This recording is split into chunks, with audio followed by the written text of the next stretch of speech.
ஆ ரொம்ப நாளா ஒரு டிராயிங் ஒண்ணு வரையணும்னு நெனச்சுட்டு இருந்தேன். அது யார் வரல, எங்க சர்ச் பாஸ்டர் தான். இந்த கிறிஸ்மஸ் டைம்ல நல்ல கிஃப்ட்டா இருக்கும்னு நெனைக்கிறேன். ஸோ இன்னைக்கு அவரு வரைஞ்சு அவருக்கு பிரசன்ட் பண்ணி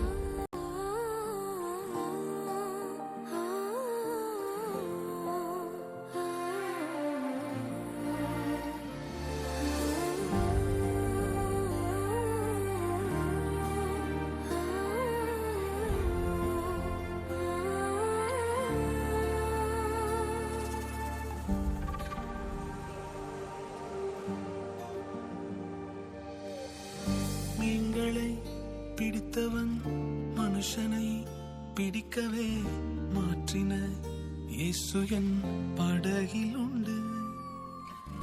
நிச்சயம் ஒரு நாள் மறுதலிப்பேன் என்று அறிந்தும் அழைத்தவர்